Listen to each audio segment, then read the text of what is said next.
Fala galera, beleza? Hoje eu quero falar sobre o desenho da figura humana e o processo de aprendizado aí de anatomia, de gestual e tudo mais.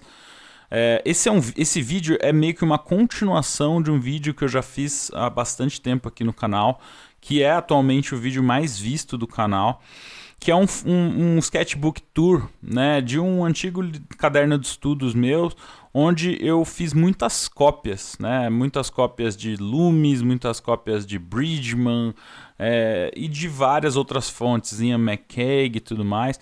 E aí depois de tanto tempo, né, vivendo arte constantemente, vendo o processo de aprendizado de várias outras pessoas e até analisando o meu próprio processo, hoje eu acho que eu tenho um entendimento muito mais interessante e vou tentar trazer um pouco disso nesse vídeo. Né? Então, vamos lá, né? O que vocês estão vendo aí na tela, eu tentei organizar basicamente o pensamento de aprendizado em algumas etapas. Essas etapas têm bastante correlação com o meu vídeo dos 50 livros para o artista autodidata. Mas eu mudei uma coisinha ou outra ali, né, que desde a publicação daquele vídeo eu já vejo de uma forma um pouco diferente, tá? Então, basicamente, né, o que eu penso é a gente começar realmente por processos e referências. E o que eu quero dizer com isso? É para que a gente está fazendo isso? Né? Essa é a parte do processo. E a parte das referências é um aprendizado de figura humana, ela está muito pautada em você ver o real. Né? Então, se a gente pegar aqui, né, o Imaginative Realism do James Gurney, que é um ótimo livro, para mim é o livro mais importante sobre o uso de referências, mas se você olhar dentro do livro dele e até em blogs como Muddy Colors, né? Vou colocar vários links aqui na descrição. Não quis colocar o nome de todos os artistas que eu estou olhando aqui, porque ia ficar ainda mais poluído da quantidade de arte que já tem aqui, né? Mas todos os links de todas as imagens que estão aqui vão estar na descrição do vídeo para vocês poderem olhar com calma, tá? Mas basicamente o Muddy Colors fala muito sobre o uso de referências, né? Sobre você não inventar muita coisa. Claro que você ter uma soltura, principalmente na etapa de processo gestual e thumbnail, vai ser super importante, mas no final do dia você está desenhando algo que é extremamente realista, mesmo se você esteja, né, fazendo algo que é estilizado, ele é realista do ponto de vista de relação com a gente, né? A gente vê pessoas todos os dias, né? Mesmo que seja a gente no reflexo do espelho. Então, a nossa visão é muito criteriosa com relação à figura humana, proporções e tudo mais. Então qualquer coisinha vai ficar estranha, igual o desenho de mãos, né? A gente vê nossas mãos o tempo inteiro, então consequentemente é muito mais difícil a gente desenhar uma mão que funcione, que tem um gesto que funciona, porque a gente até tá vendo ela né, jeitos diferentes o tempo inteiro. Até um dos porquês, né, falam que a IA é muito difícil desenhar mãos, porque cada mão em uma foto está de um ângulo diferente. Então até entender o que é uma mão, né, é a mesma coisa para a gente no nosso processo de aprendizado. Claro, a gente vai ter um pensamento completamente diferente do ponto de vista de construção, que é uma parte importante que vem aí do desenho da figura e da anatomia, né? Então essa próxima etapa, né, que eu trouxe aqui, usando como base o Figure Drawing, o Frame Perspective 2, e aí também a gente pode incluir aqui o Figure Drawing do Ken Muftik e o livro do Steve Houston. O livro do Steve Houston, se vocês olharem no meu vídeo anterior, ele aparece lá em anatomia, né? Mas eu acho que ele foca muito mais, vi até o Marco Álvares falando um tempo atrás sobre isso, ele foca muito mais no desenho da figura geral. E eu acho que nesse momento a gente pode pensar de uma forma mais racional e de uma forma mais desconstrutiva, né, racional nesse sentido, que vai ser o desenho mais construtivo no final, né? A gente vai desconstruir para reconstruir, que é um pouco dessa abordagem do manequim aqui que a gente vê bastante no Loomis, a gente vê um pouco no Bridgman também, que é realmente entender os volumes por baixo de uma forma tridimensional e como que a gente pode colocar isso em outras poses, né? O Frame Perspective também vai pensar em perspectiva da forma tridimensional. E a gente também pode pensar muito no trabalho bidimensional. Então aqui a gente vai estar educando a nossa visão em termos de proporções, assim como a gente vê no Loomis, a regra das 8 cabeças, 7 cabeças, 6 cabeças, como é que funciona isso. Então ter algumas dessas noções na cabeça, assim como eu falei no vídeo sobre aprender perspectiva, né, você entender que existem certas regras, que na verdade nem são regras, são cânones, sei lá, que em cada época vão mudar. Então 8 cabeças para aquela pose mais dramática e tal, mais épica, né? Em algum momento usou-se isso. Então, enfim, tem várias formas de pensar, mas saber que existem certos guidelines, certos guias ali para a gente estudar, são interessantes. Sejam eles guias tridimensionais, como a gente está falando nesses casos, né? Ou guias bidimensionais. Né? Então, nesse momento aqui, eu nem entrei tanto na parte do processo e por que você está fazendo isso. Porque aqui eu acho que é mais ou menos o que eu estava fazendo lá no meu caderno. É aprender a ver a figura. Então, é referência e é aprender a ver a figura. Né? Posicionar a figura, desenhar ela numa pose diferente. Então, o James Gurney aqui usando a foto dele aqui e sabendo... Opa, eu estou na frente. Utilizando a foto dele aqui e sabendo usar ela depois ali, né, na imagem final, mudando um pouquinho a iluminação, colocando o chapéu e tudo mais. Esse é um processo de aprendizado e de educação do olho que ele é muito importante. E vai ter que passar por ele, com certeza. Ele vai fazer muita diferença lá na frente. Então, nesse momento, eu acho que não precisa tanto pensar o porquê. Mas já pode começar a entender, putz, para que eu vou usar a figura humana? O que eu gosto de fazer? Eu gosto de criar personagens, eu gosto de ilustrar histórias, eu gosto de criar momentos fofos que contam uma história pequena, ou momentos épicos que contam de uma grande batalha com um monte de pessoas, ou a coroação do Napoleão, do Jacques-Louis David. Né? São vários usos da figura humana na arte, né, que vão ser diferentes e vão ter necessidades diferentes. Né? Se você quer ser um animador, você tem que entender muito mais da figura em diferentes formas, pegar um livro como o do Walt Stanfield, que eu não trouxe aqui, e entender... Ah, não trouxe sim. A gente vai falar em gesture ali. De movimento. Né? São várias necessidades específicas em cada uma das áreas de atuação que você vai ter que enfatizar mais. Seja o movimento, seja a anatomia, seja a construção, seja histórico, seja costume design, então indumentária, história da indumentária, história da moda e tudo mais. Como é que uma armadura funciona, que nem o Evan Mel Amundsen faz muito. Então tem várias necessidades, mas nesse momento aqui eu acho que é aprender a desenhar a figura. Então você tem várias referências, próprias referências do Steve Houston aqui. Você já está aprendendo a anatomia também um pouco, tanto pelos landmarks aqui mais tridimensionais, quanto pela observação e os shapes do que você está olhando. Né? Então é um processo de educação visual que vai te ajudar muito no longo prazo. Né? Esse desenho aqui do Estevão Kromiek, um artista brasileiro também. Muito bom essa conexão também de sombras. Isso aqui já é design da imagem depois, né? Até onde eu coloco o detalhe, onde eu não coloco, o que eu coloco, o que eu tiro. O rosto aqui não fazia sentido para o que ele estava buscando, então blocou meio que tridimensionalmente ali, né? Mas o resto da construção, como deixar isso aqui interessante. Né? E eu acho que esse aqui é um desenho de modelo vivo, então também enfatizar um pouquinho a necessidade e a importância do modelo vivo. Tá? Aí a gente passa para gestual, que é o que eu falei, movimento. Né? Isso aqui vai ser útil principalmente para ilustração, contar histórias e para animação. Né? Então, se essa é a parte que você mais gosta, essa parte aqui vai ser muito importante para a pose não ser dura, para você ter controle se uma figura está carregando uma caixa, como que ela distribui o peso dessa caixa. Né? Então isso vai ser muito importante, que tem um pouco desse livro do Force, esse livro divide opiniões, tem gente que gosta, tem gente que não gosta, Mas ele fala muito dessa distribuição de forças, tanto físicas quanto na leitura. Né? A mesma coisa, Animator Survival Guide, o Walt Stanfield que eu falei no Drawn to Life. Tem muitos livros muito bons, realmente, que vão ajudar bastante nesse processo, mas é muito desenho. É fazer... Eu lembro de ver alguns amigos...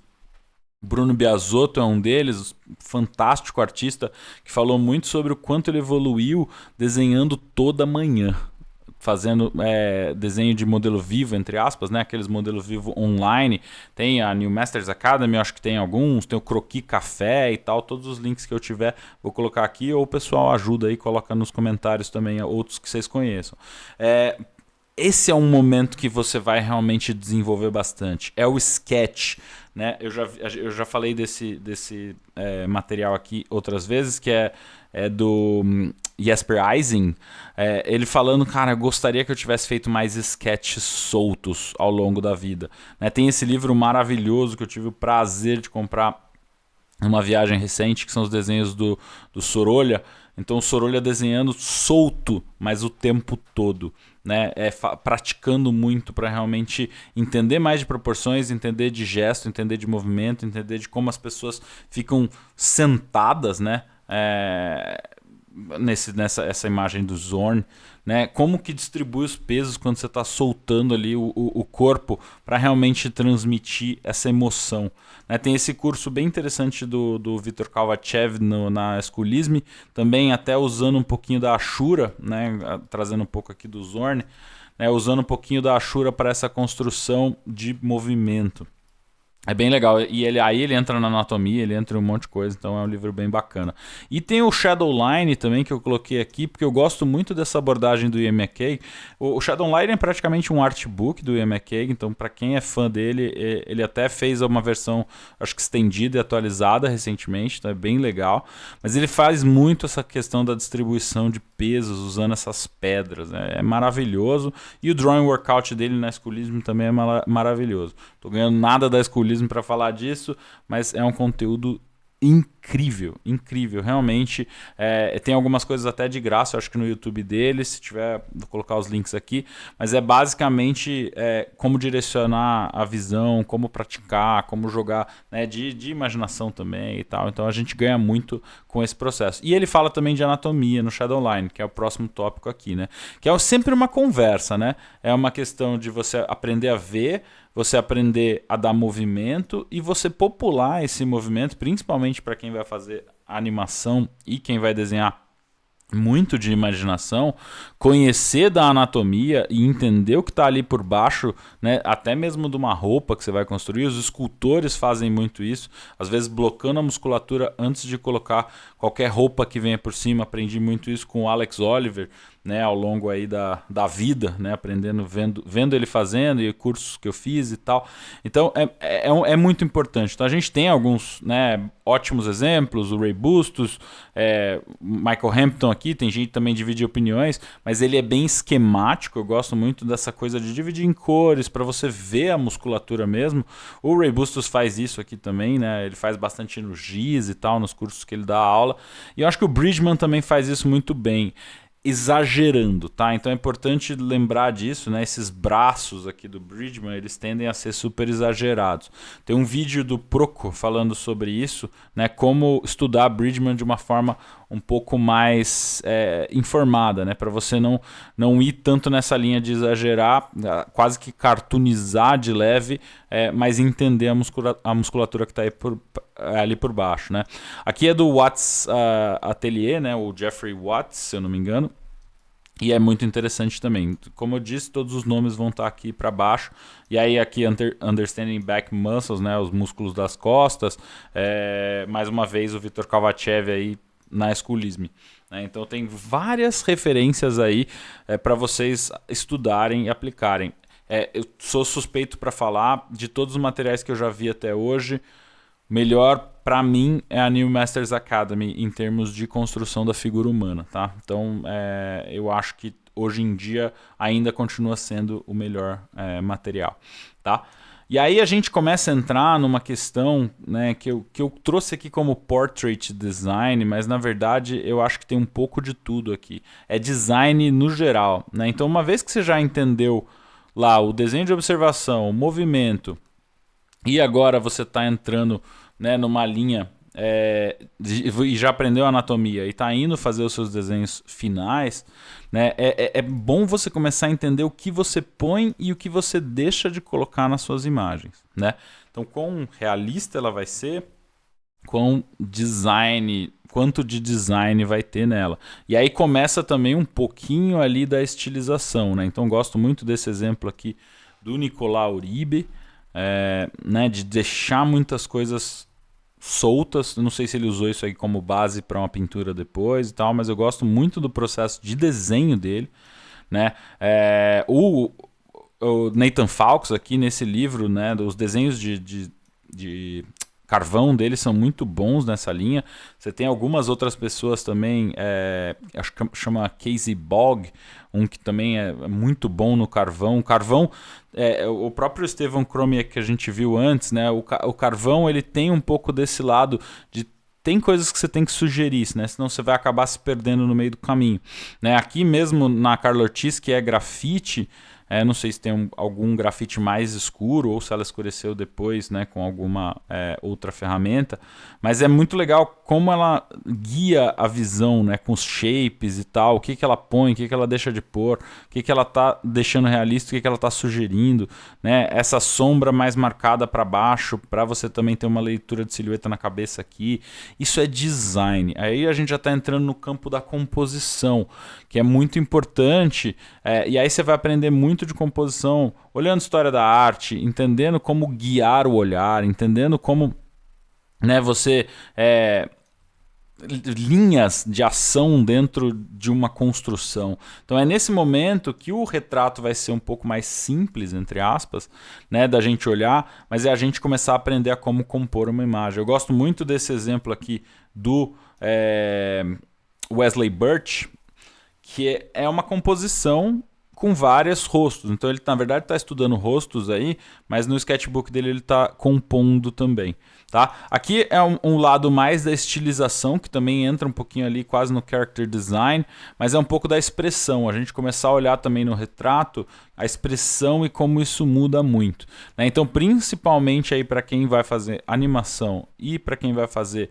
Até aqui é em tudo, vai? Porque isso aqui é um design de personagem, na ilustração isso vai ser gigante, né? Então é muito importante você usar. Então você tá lá fazendo uma ilustração, putz, como é que o rosto humano... Aí você olha no espelho lá, nossa, fazendo uma cara de bravo, ou você vê num filme, pega uma referência e tal.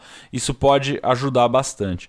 E aí a gente vai nas aplicações reais. Então é legal a gente ver esse vídeo, né, para depois olhar para o restante, e a gente vai fazer uma recapitulação aqui, olhar para o restante e ver o que a gente vai usar e quando a gente vai usar e por que a gente vai usar, tá? Então, gosto muito do Creative Illustration como um livro básico ali de ilustração e storytelling. O Imaginative Realism do James Gurney também é bom, né? Coloquei ele lá no começo, mas eu gosto muito desse aqui também como complemento ali, e ele vai cobrir muitos dos conteúdos que estão lá também. Ele não fala tanto do uso de referências, por isso que eu gosto de focar no Imaginative como uso de referências, e esse aqui mais para composição de imagens, né? Eu acho que o Andrew Loomis tem aí um processo muito legal. Livros de character design são um pouco mais difíceis. Eu trouxe aqui o Silver Way, né, do Stephen Silver, e também os livros do Evan, mas principalmente o curso do Evan. Ele lançou na Doméstica, mas tem algumas outras coisas aí, né, para achar o material dele.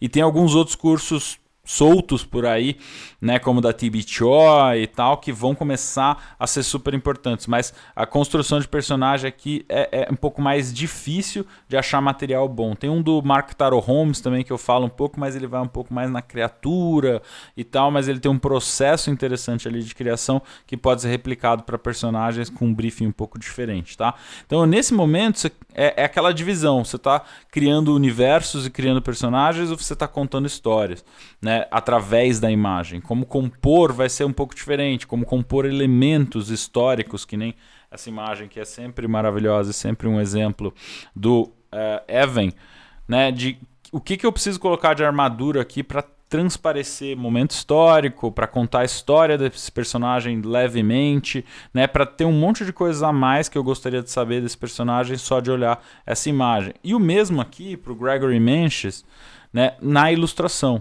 Né, como que eu vou compor os elementos da cena para ficar uma cena interessante? Quem é esse personagem? O que acabou de acontecer antes dessa cena? O que vai acontecer logo depois dessa cena, né? Então, como que eu posso construir essa narrativa através das minhas imagens? Isso é muito importante no concept, na ilustração, e vai, né, melhorar muito o seu trabalho você pensar um pouco mais nisso. E o próprio Loomis aqui, né, eu gosto muito de falar. Eu vi uma entrevista uma vez com o Ian McCaig, né? Então a gente viu um pouquinho do Ian McCaig aqui.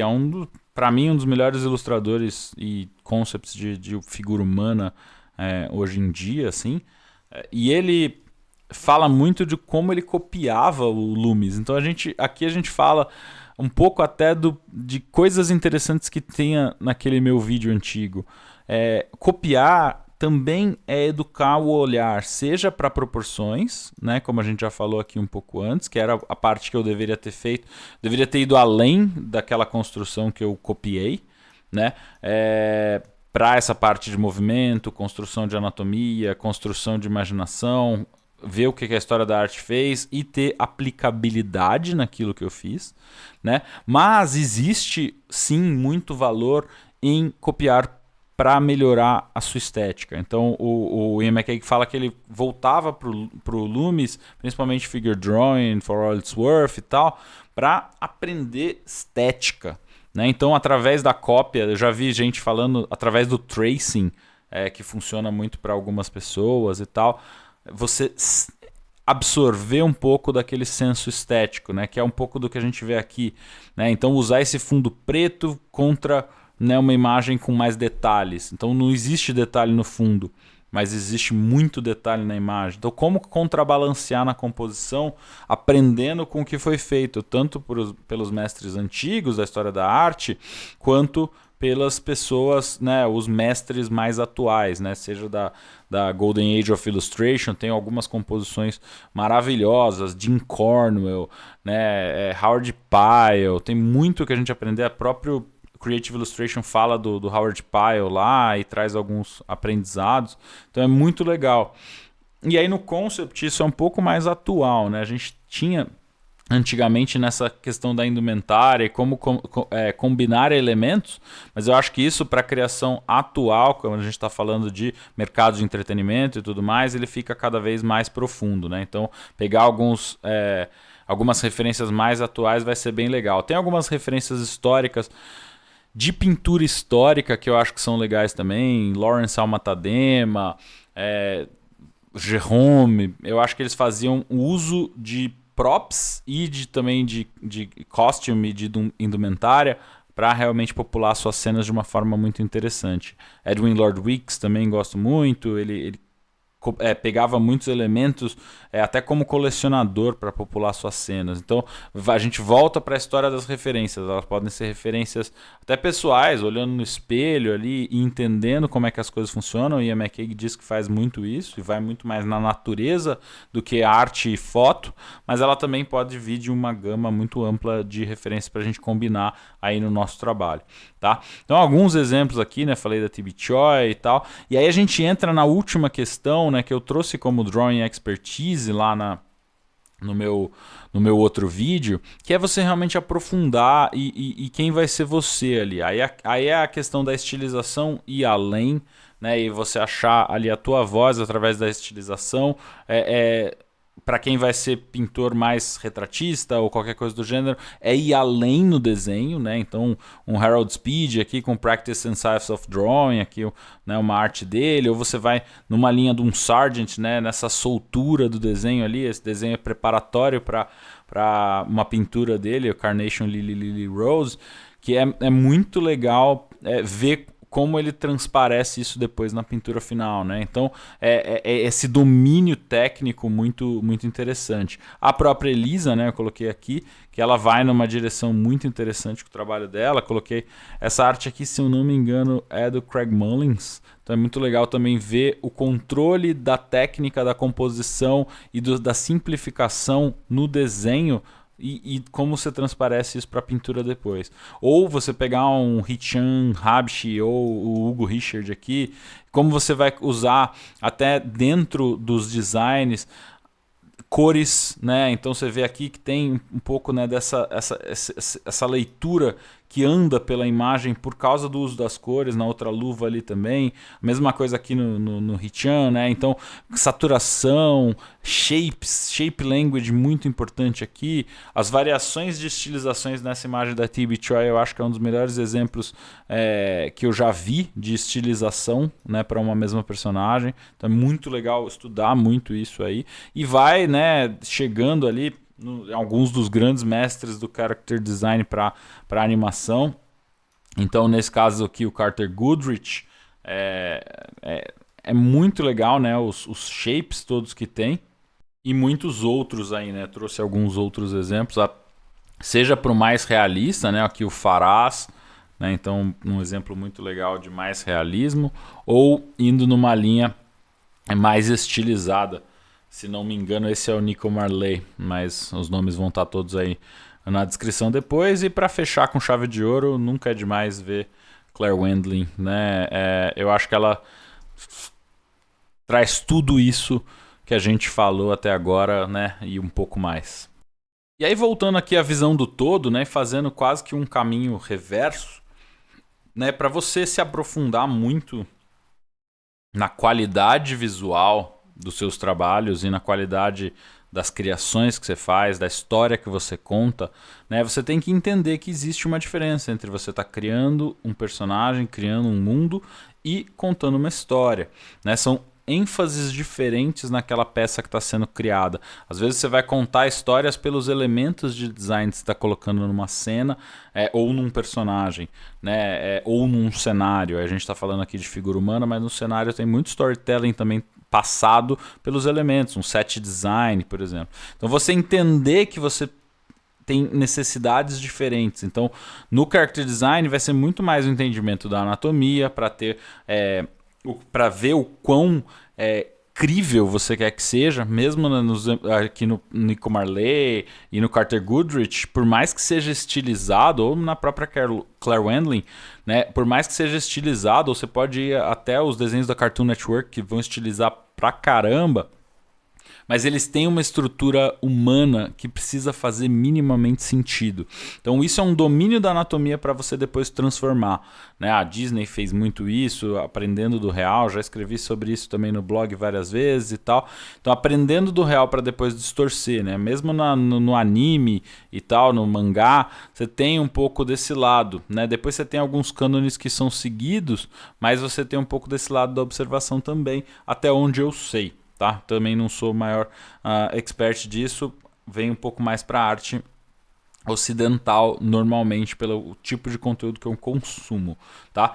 E aí, para você, né, realmente fazer isso tudo funcionar da forma que você gostaria, você precisa ter domínio de certas coisas. Um entendimento histórico que eu acho sempre importante, começar, né, a entender que as suas imagens elas vão ter que ter um design, elas vão ter que ter coisas que você põe, coisas que você tira, coisas que você altera.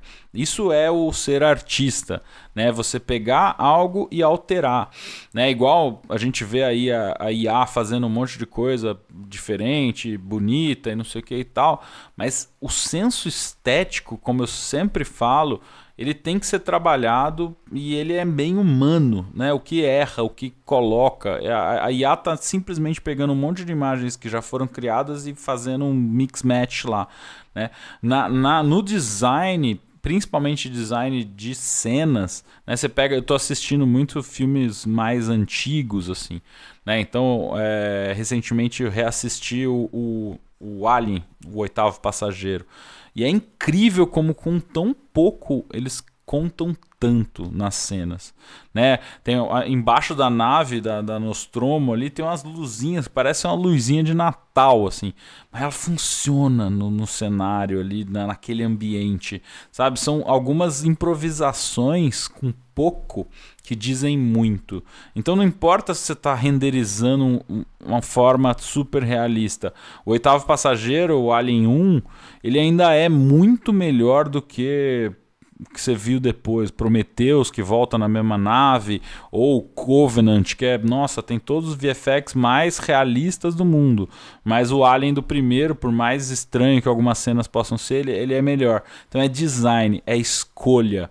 Essa escolha, ela não vai para o realismo, e o brega, né, principalmente do leigo que está usando uma ferramenta como uma IA, do leigo que ali consome alguma coisa, ela acaba indo um pouco para esse lado da hiperdetalhamento, que é um pouco a minha birra pessoal aí com arte hiperrealista, que ela vai muito mais para o detalhamento pelo choque do que realmente pela qualidade estética, de você colocar exatamente o que a imagem precisa para ser bonita, no caso de fine arts, de artes plásticas, não necessariamente só ser bonita, né, mas ela transparecer o que você gostaria que ela transparecesse, ou numa ilustração para ela contar a história, ou num concept para ela demonstrar quem aquele personagem é, um pouco da personalidade e tudo mais. Então são opções que você vai ter que tomar. E essas opções todas, elas são pautadas nessa parte de cima, né? É você entender para você tirar, alterar ou enfatizar, né? Então é você entender anatomia, você entender movimento e você ter um olho bom para referências, para desenho da figura, para proporções, para figura posicionada no ambiente tridimensional. E isso vem muito do trabalho aí do desenho de observação do modelo vivo, né? Você aprende muito até humanamente no modelo vivo, então recomendo muito que todo mundo faça.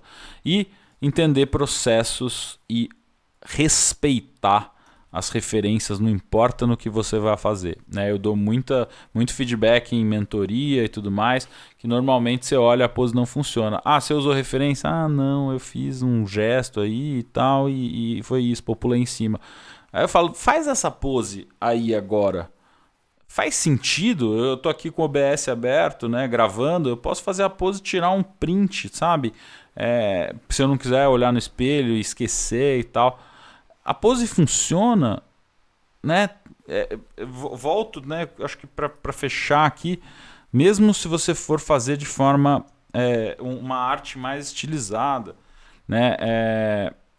Essa perna aqui dobrada para trás, né? E a forma como ela está ficando aqui no desenho estilizado faz toda a diferença de deixar crível que existe vida, que aquele personagem se mexe, né? É a distribuição de pesos aí que a gente falou aqui com a Disney, com a animação, né? Então aprender muito com isso vai realmente ir longe em tudo, na sua criação de personagem, na sua contar histórias, na sua arte para você. O Sorolha era artista plástico e desenhava das pessoas, né? O Zorn aqui, uma das imagens mais expressivas dessa coleção inteira aqui que está na tela, né? Então tudo isso se soma. Beleza? Eu espero que isso ajude, eu espero que desmistifique algumas coisas também que eu falei no vídeo anterior e complemente e dê um direcionamento para vocês. Eu recebo muito essas perguntas, né, de o que, por que e como desenhar na figura humana. Eu não sou um grande artista de figura humana, né, então eu entendo isso e vejo as minhas falhas, mas também vi a trajetória de muita gente, ficou muito bom. Então posso pegar um pouquinho daqui e ali para trazer nesse direcionamento para vocês. Beleza? Então é isso. Se você gostou desse conteúdo, você potencialmente vai gostar de alguns outros conteúdos aqui no canal. Se você não conhece ainda, considere se inscrever. Se você está voltando para esse vídeo, agradeço muito e espero que vocês tenham tirado aprendizado disso e vejo vocês em outro vídeo. Até mais.